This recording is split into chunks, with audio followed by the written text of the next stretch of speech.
suivez Yegle TV. Merci de nous accueillir chez vous et bienvenue à l'actualité nationale et internationale. Nous ouvrons cette actualité avec cette chronique judiciaire avec le double meurtre de Médinatoul Salam. En 2012, le guide des Tchantakoun est considéré comme un complice de cette affaire. Dans ce cas, le procès est tombé ce lundi 6 mai. 10 ans de travaux forcés pour Cheikh Béthio Thioune, malgré son état de santé et autres, il n'échappera pas à cette peine. C'est un reportage signé Ndeye Maguette Bousso et Pierre-Gabriel Sarr. Le verdict est tombé comme un couperet. 10 ans de travaux forcés, c'est la peine requise par le guide Cheikh Béthio Thioune suite à sa complicité du double meurtre à Médinatoul Salam. Malgré son âge et son état de santé, il doit purger ses peines en détention. Ce jeune étudiant est en face avec les juges. Selon lui, la peine requise contre le guide des Tchantakoun tout à fait normale. Je pense que, comme tous les Sénégalais, on a beaucoup attendu ce procès. Donc depuis, je pense, 7 ans maintenant qu'on attend ce procès. Aujourd'hui, on vient de donner le verdict que le cheikh va écoper d'une prison de 10 ans, accompagné de travaux forcés. Je pense que nous avons confiance en notre justice et que le procès s'est bien déroulé. La défense a fait son travail, la partie civile aussi a fait son travail.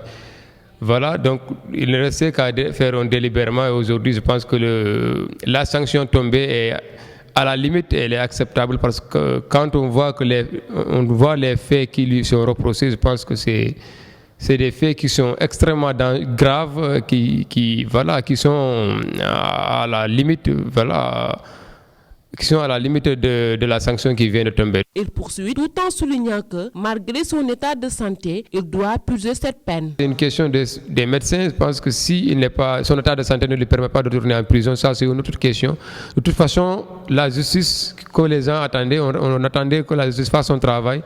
Elle a fait son travail de façon indépendante. Donc le reste, c'est une question c'est une autre question que vous soulevez. C'est une question qui dépend des médecins. Est-ce que son état de santé lui permet de rester en prison?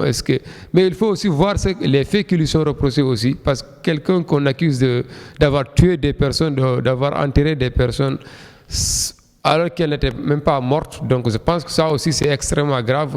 La loi est dure, mais c'est la loi, tant l'habitude de dire, ce qui suppose que nul n'est au-dessus de la loi, fût-il un marabout ou autre. Et le cas de Cheikh Béthio Thioune ne fera pas jurisprudence puisque les familles des 2 victimes doivent être indemnisées à hauteur de 200 millions de francs CFA. Restons toujours dans ce chapitre où condamné pour 10 ans de travaux forcés après le double meurtre de Médinatoul Salam, le verdict est tombé ce lundi.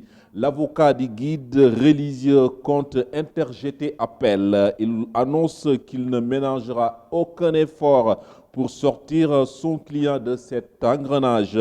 Maître Moustapha Diop, que je vous propose d'écouter au micro de Salih Houssen et de Pierre Sarr. Les étudiants de droit, tous ceux qui ont fait des carrières de droit, tous ceux qui ont étudié le droit savent que la condamnation est quelque part contradictoire. C'est cette contradiction-là que nous n'entendons pas laisser en tout cas perdurer. Et le cheikh, dès sa présence ici, verra ce dossier rejugé et il sera présent. Et on verra. En politique maintenant, la majorité des députés de l'Assemblée nationale ont voté ce samedi dernier la loi portant suppression du poste du Premier ministre au Sénégal. Ce n'est pas la première fois que cela arrive dans notre pays.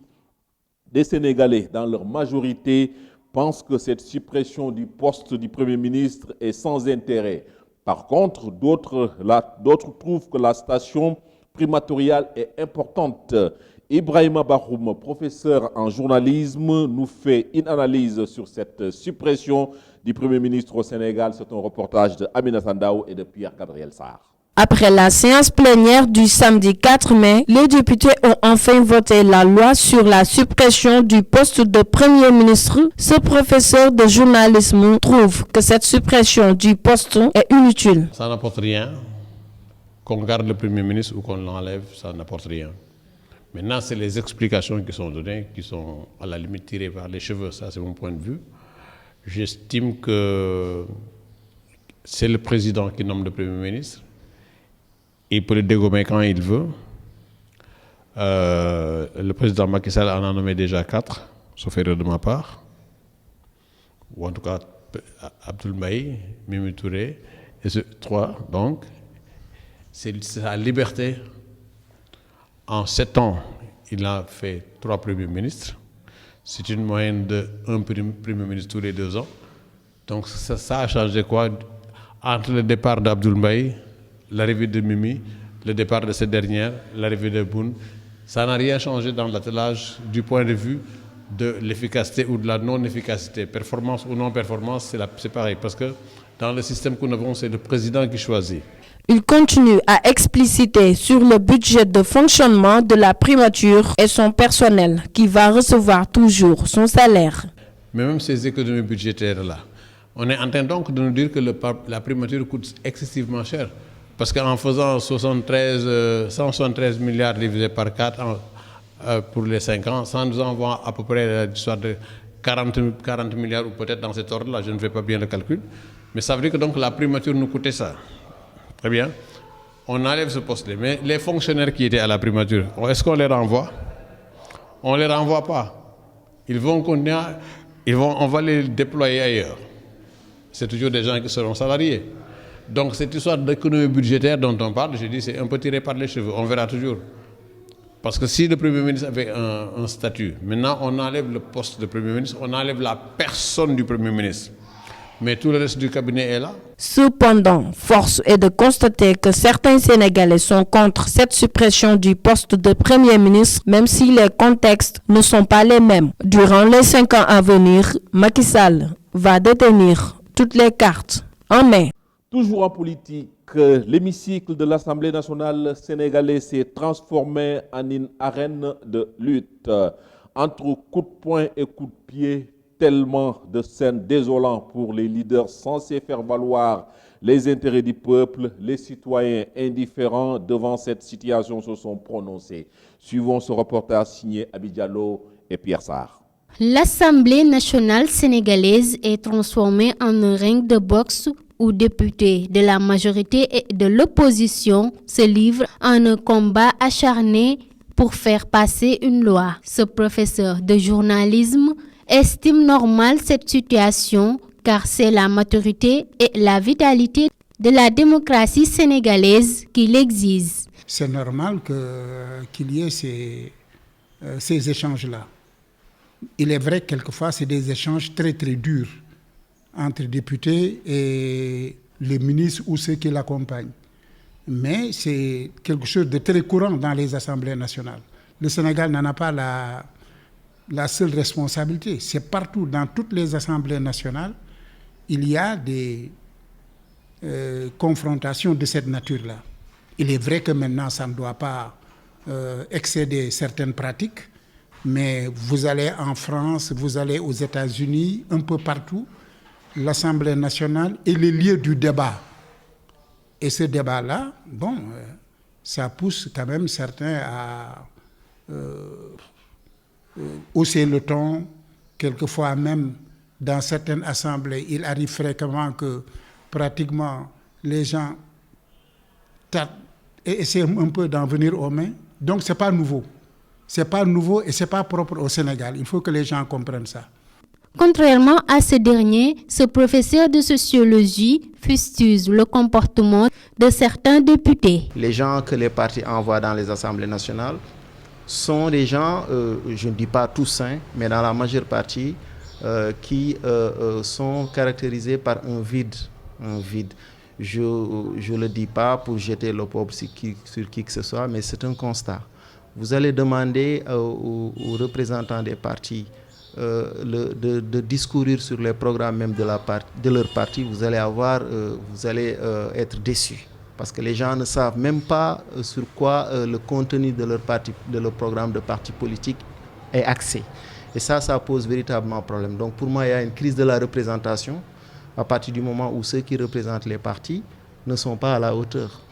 Un député, c'est avant tout un député du peuple, vu son appellation honorable. Mais ce qui se passe présentement dans l'Assemblée nationale sénégalaise, on est loin du compte, parce que chaque régime a ses députés. Telle est la résultante de notre représentation parlementaire. Ramadan 2019 au Sénégal. La communauté musulmane s'active au jeûne annoncé pour demain, mardi 7 mai, par la Commission islamique, alors que la minorité de sa population ont commencé le mois béni aujourd'hui suite à l'annonce hier soir par le collectif des Ibadou. Pourquoi cette divergence d'opinion qui n'est pas du premier au Sénégal? Khaïra Mohamed a tenté de la situation à la caméra Biafra. Le mois de Ramadan est observé au Sénégal dans la division comme d'habitude.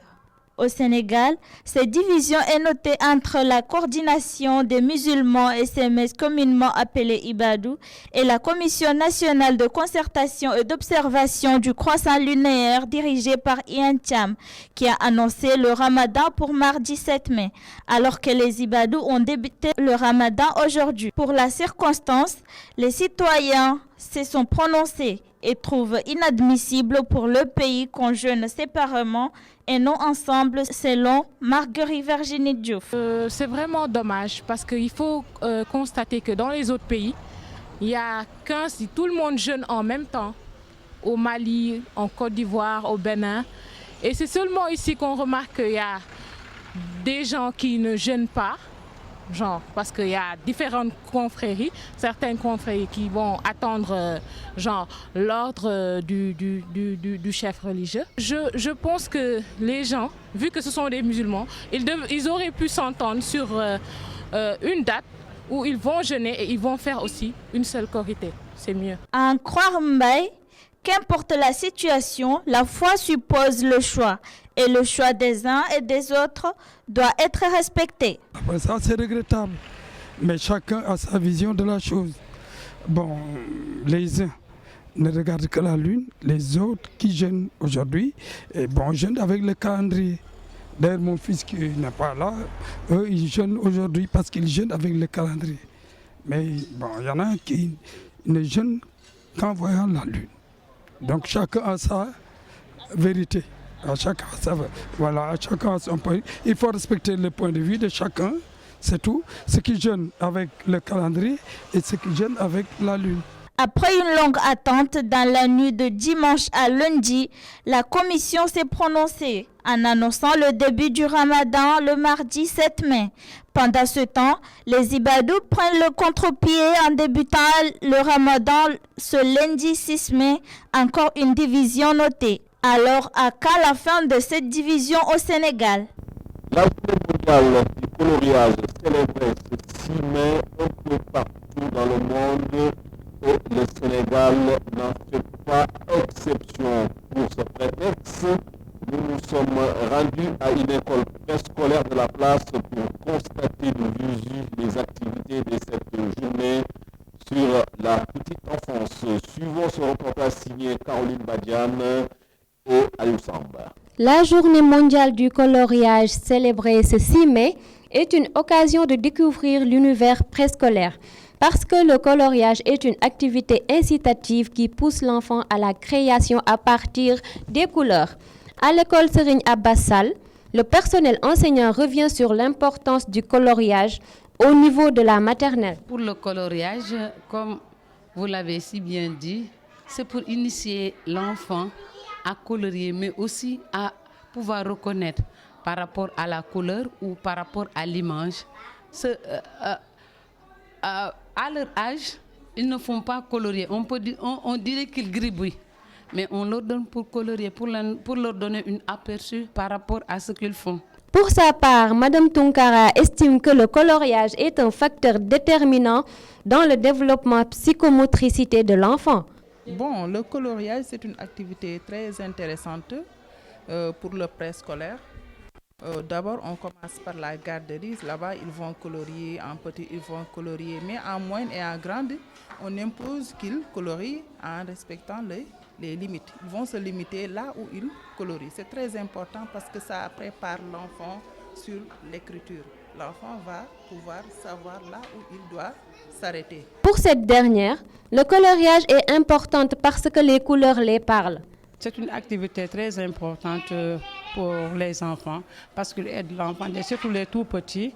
Il aide à l'enfant de se limiter dans l'espace, c'est-à-dire de se limiter, c'est-à-dire par exemple si on dessine un rond ou bien un carré, on demande à l'enfant de colorier pour qu'il se limite dans le rond ou bien le carré. Il y a aussi l'assouplissement aussi du geste graphomoteur parce qu'il fait travailler, il aide à l'enfant d'avoir la main un peu solide. Couleur, vive ou neutre, et le thème de ceci m'est consacré au coloriage. Même si le coloriage amuse les tout petits, il est aussi un acteur notoire dans l'amélioration psychomotrice et intelligente de l'enfant. Dans la deuxième partie de cette édition, vous aurez droit à l'actualité internationale. Elle porte la signature de Seynabou Ndoura. Nous démarrons cette page internationale en Guinée-Conakry où les violences et arrestations contre des militants hostiles au troisième mandat d'Alpha Condé se multiplient ces dernières semaines. Cela a notamment été le cas à Kouroussa, Kankan et Koya. Nouvel épisode samedi à Kindia où 8 personnes ont été placées en détention. Leur tort, là aussi, avoir manifesté contre un troisième mandat d'Alpha Condé, une manifestation qui a été organisée en marge d'un rassemblement en présence du président guinéen. Pour Alseni Farinta Kamara, membre du Front National pour la défense de la Constitution FNDC, c'est en raison des t-shirts sur lesquels était écrit leur opposition à un troisième mandat que les manifestants ont été arrêtés. Direction Niger, 50 personnes ont été tuées dans la nuit de dimanche à lundi par l'explosion d'un camion-citerne transportant de l'essence à quelques centaines de mètres de l'aéroport international de Niamey, a affirmé un porte-parole du ministère de l'Intérieur. Le bilan de l'explosion est de 55 morts et de 36 blessés. Les victimes ont été calcinées, a ajouté le porte-parole. Selon des témoins interrogés par un journaliste de l'AFP, le camion s'est renversé sur les voies de chemin de fer à la sortie de la ville. Des badauds tentaient de récupérer l'essence qui fuyait lorsque l'explosion s'est produite. Et pour finir avec l'actualité hors de nos frontières, le gouvernement chinois a dénoncé ce lundi la présence de navires de guerre américains au large d'îles revendiquées par Pékin en mer de Chine méridionale où l'US Navy conduit régulièrement des opérations de défense de la liberté de navigation. La Chine exprime son fort mécontentement et son opposition résolue à cette opération navale américaine, a déclaré devant la presse le porte-parole du ministère chinois des Affaires étrangères. Et c'est tout pour cette page internationale. Pour terminer en toute beauté cette édition, c'est le journal des sports qui s'invite. Il porte la signature de Yacoba Gueye. Hors course pour la Ligue des Champions, Manchester United s'apprête aussi à subir un grand mélange cet été. Pas mal de stars vont sans doute quitter le navire, à commencer par le champion du monde, Paul Pogba. Le Français est annoncé au Real Madrid depuis quelques semaines, mais il semble que la Juventus Turin n'ait pas abandonné l'idée de le faire revenir en Italie durant le mercato.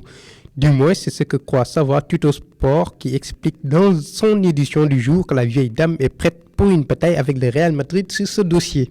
Touché à la tête lors d'un choc avec un joueur de Newcastle, Mohamed Salah était clairement incertain pour ce match retour des demi-finales de Ligue des Champions face au FC Barcelone. Jürgen Klopp devra finalement se passer de ses services. L'entraîneur allemand a confirmé à Movistar que sa star égyptienne n'est pas en état de jouer mardi soir à Anfield, avant la conférence de presse d'avant-match. Un nouveau coup dur pour les Reds, déjà privés de Roberto Firmino. Moins de 48 heures après leur épique duel en quadruple prolongation, Nuggets et Trail Blazers se retrouvaient au Moda Center de Portland dimanche soir et ce sont les premiers qui se sont imposés 116-112 pour égaliser 2-2 dans la série. Nikola Jokic a signé son deuxième triple-double d'affilée et quatrième des playoffs avec 21 points, 12 rebounds et 11 passes. Jamal Murray, lui, a nouveau inscrit 34 points, 5 rebounds et 4 passes. Cela a fait de lui le meilleur marqueur de la rencontre devant CJ McCollum et ses 29 points, 5 rebounds, et Damian Lillard et ses 28 points, 3 rebounds et 7 passes. Point final à cette édition. Merci de nous avoir suivis. Excellente soirée.